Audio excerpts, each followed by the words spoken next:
Hello, everyone, and welcome to another edition of Football Palestine Extra.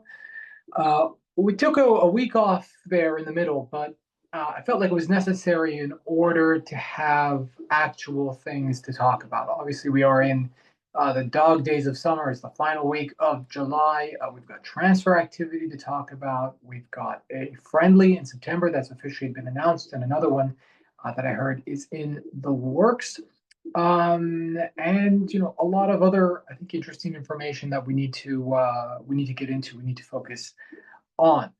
So there's a couple things I want to talk about in this episode. First and foremost, the news that everyone's been waiting for. Wissam Abu Ali officially has a new club. Football Palestine broke that story first. It was rumored. It was kind of like a rumor that not a lot of people paid attention to. It died down. It came back. It looked like the move was off. But it is official now. Wissam Abu Ali is a designated player in Major League Soccer, the newest star of the Columbus Crew. A base fee of 7.5 million has been paid. We'll get into kind of the structure of what that deal looks like and what it means for him and the national team going forward. He's not the only player that's moved. We also have moves for Mahmoud Eid, Mohamed Rashid. We have uh, Adam Kayed, who is the latest star in Egypt, and then some things in the works because something's going to happen to Amr Faraj, something's going to happen to Adi Dabbagh. I think there's a couple of other guys that are going to make their moves. The market in Qatar, I think, it's already open, but they're going to formalize some things, and that means we're going to see a lot of Palestinian players signing there as well. I think in the coming weeks. So we'll talk about Wissam. We'll talk about these other transfers as well, and then we'll talk about a little bit long term because we do have a friendly against Malaysia that's been confirmed. We'll talk about that. Another friendly that is rumored. You'll hear about that after the paywall is set. So if you're a premium subscriber, you'll get to hear about that. If you're not, consider upgrading to a premium subscription.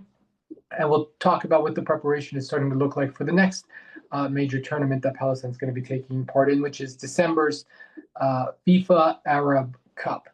All right, so let's start with the big news, which is Wissam Abu Ali going to the Columbus Crew, a base fee of $7.5 million.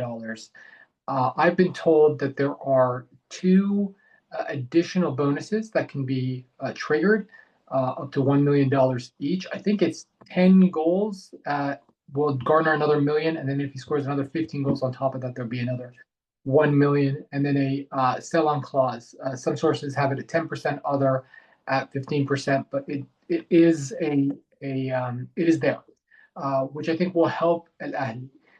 Now, in order to kind of talk about what this means for Wissam, we also have to kind of cover all the drama that's happened because there was no shortage of drama in the lead up to this transfer happening.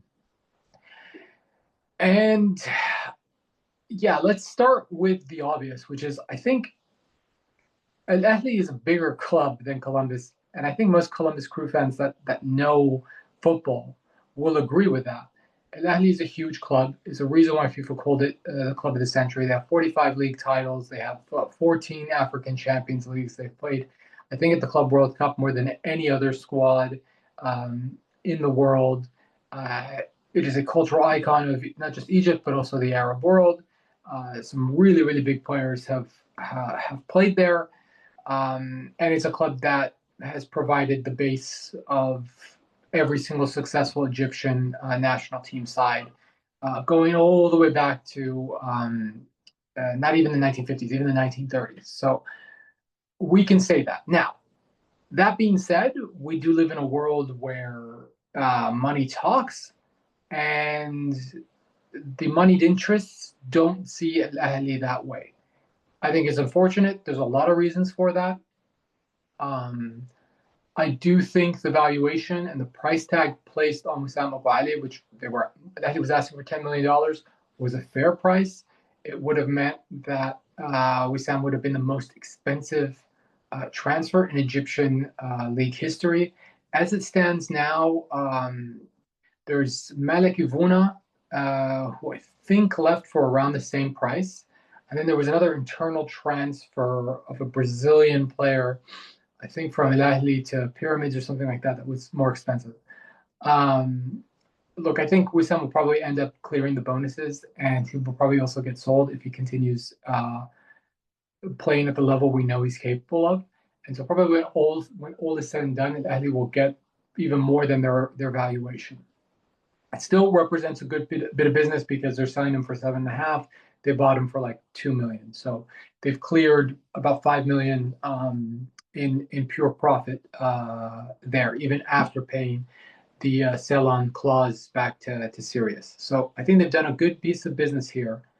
They probably would have wanted to create some sort of bidding war for him. They probably would have wanted him to stay until late in the window and have teams get desperate and drive the price up. It just wasn't to be. And if we even look at the interest in Wissam Abu Ali, I don't know why there wasn't as much European interest in him as there should have been, especially after he scored that hat trick at the Club World Cup. The interesting tidbit there is Isa Tol, who is the sporting director of Columbus Crew, said he was really disappointed that Wissam scored that hat trick because he knew the price was going to go up, and they had been tracking him since January. And I think the fact that they had interest in him back in January caused Wissam Abu Ali to kind of give the green light for the move and say, "Hey, this is my preferred destination." Now we know that there was interest from the Gulf. I don't know if they were ready to kind of pay a transfer fee. Maybe they were looking for a way that the player could get out of the contract. But there was interest there. And other than that interest from Al Wasl and Rayyan and maybe a couple other QSL clubs, there really wasn't anything there, right? People say, "Oh, you should have moved to Europe. You should have moved to Europe." Well, one, I don't know if there was any interest there. Two, if you're talking about salary, he was getting paid a very decent salary in Egypt, and I don't know if there were many. We say Europe and we say top five, but you really have to kind of maybe get rid of, put the Premier League aside. In those four other leagues, you probably need to get rid of 60-70% of the clubs because they're not going to be able to pay 1 million, more than 1 million net a season. Like that's just reality. Um, like if they 1 million might be the top that they can pay. I'll give you a great example of this, which is Yusuf Nasiri, Yassine Bono, when they were playing at the World Cup in Qatar, the details of their salaries came out, and they were getting paid. I think one was getting paid 900,000 a year, another one was getting paid 1 million from Sevilla, which was established top four club in Spain. So it's not like the money is all that great in Europe, besides the really really big clubs and the Premier League. I put that out there to give you context, right? Because a lot of people are going to say, how can you say this is a good move for him? He should have gone to Europe. We need to contextualize what Europe is. And for a player whose playing career is short, earning potential is of the utmost importance. And I think Wissam has only really started to earn serious money since he made his move to Al Ahly. He was in Denmark, and he was in the second division for most of his career in Denmark. He was a youth player at Aalborg, so he was, I think, making a very modest amount at the beginning of his career. Even going to Sirius, I don't think that gave him a huge boost as far as wages is concerned. I still think he had something approaching a normal everyman salary. Going to Al Ahly obviously gave him a boost. I think he also got topped off there, so he got himself a raise for his good performance. He unlocked bonuses. He did all that. He's done really well for himself in his career, and now I'm super happy that he's going to get paid.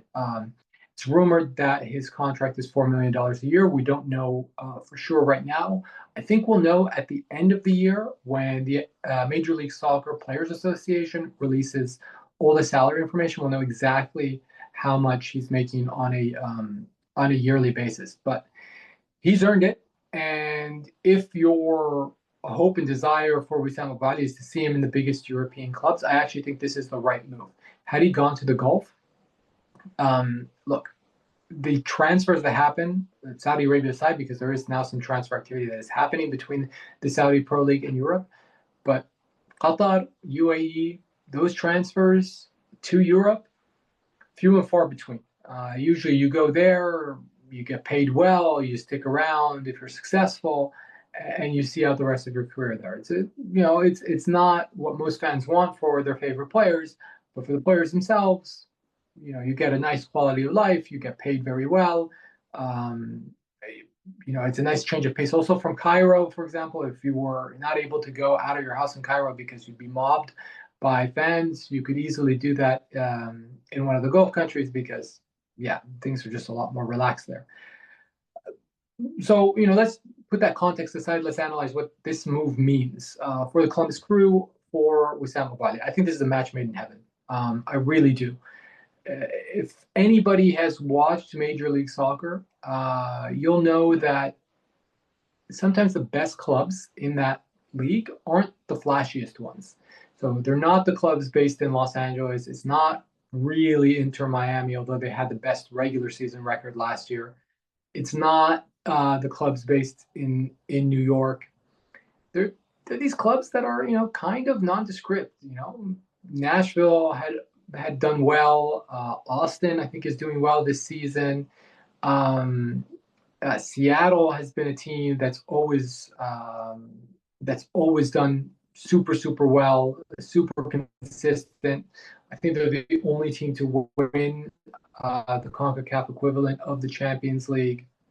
So you're talking about a league where more and more money is being spent, and the way the structure works is each club has to keep their payroll under a salary cap, but they get three players who the majority of their salary is off the books, right? So they get maybe $500,000 towards the salary cap of the salary, and then the rest is examples of other players that are designated players. Lionel Messi is probably the most prominent one. Jordi Alba is also a designated player. Shadran Shaqiri, when he was with the Chicago Fire, was a designated player. David Beckham, he's the one who sort of started this salary mechanism. So there's been a lot of designated players. Olivier Giroud, who just left LAFC, was a designated player. Son, who might go to LAFC, will most likely be a designated player. So they throw around the cash. And most big players want to go to New York, they want to go to Miami, they want to go to Los Angeles. But the key to success in this league is actually not so much bringing in three big stars. It's what you do with the rest of your squad. And it's what you do to kind of manage what physically is a very demanding league, because you have a huge country. The league is played in the middle of the summer, and they have some weird rule about charter flights as well. So these teams are flying like commercial for most this season. Absolutely bizarre league, but these are the rules of Major League Soccer. Columbus has been really good historically, and they've been really good of late because they went out and they got a manager by the name of Wilfried Nancy. And Wilfried Nancy was an assistant for a very long time in Montreal. Nobody really knew anything about him. And he became the manager of Montreal because Thierry Henry decided to walk out on the team on the eve of the season, saying, "Hey, I haven't seen my family so long, I can't do this anymore, I quit." So they gave the job to Wilfried Nancy. And Montreal is not a team that spends any money. In fact, their payroll is the lowest in the league. And he turned this team that had missed the playoffs. By the way, it's a 30-team league, and more than half of the teams get into the playoffs. So they missed the playoffs year in, year out, year in, year out. They had no big stars. But he formed a very, very formidable, strong defensive squad with very little at his disposal. And it was a team that I think ended up finishing third in the league. They made the Eastern Conference Finals, and they were just a solid squad. They definitely maximized what they had at their disposal. Montreal, for whatever reason, had a falling out with him, and he ended up at Columbus. And in his first year at Columbus, he won MLS Cup. And they competed really well in the Champions League the year after that, where they got to the final of the CONCACAF I think it's called the CONCACAF Champions Cup. They got to the final there, and they play fantastic football. Again, you look at the players they have, and you don't know who they are. Honestly, like they've got a Hungarian as one of their designated players. They have another guy by the name of Rossi who's doing really well. But they've just got guys who are experienced in the league, guys that they have found looking in kind of not the places you would think to look. They've got Guatemala's national team goalkeeper as their number one goalkeeper, for example. They know how to find these diamonds in the rough that maybe on the payroll they make $100,000 or $200,000 or $300,000, but they contribute, right? They're playing for you every single game, so that's their base. And Wilfried Nancy plays this really unique style.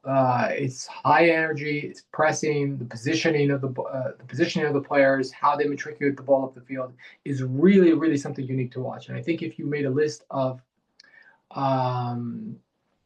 top managers outside of Europe, Wilfried Nancy's name would be on it. And the reason why I'm speaking about the team and Wilfried Nancy so much is because they had everything, but they lost their striker last season. Cucho Hernandez went to Real Betis. They sold him, I think, for something like $16 or $18 million. And they've been finding ways to score goals, but they didn't have that goal getter. They had ways to score goals from set pieces, from the wings, from deep, from all sorts of ways, but not the number 9. So they ended up in a lot of games where they dominated, they created chances, they didn't finish their chances.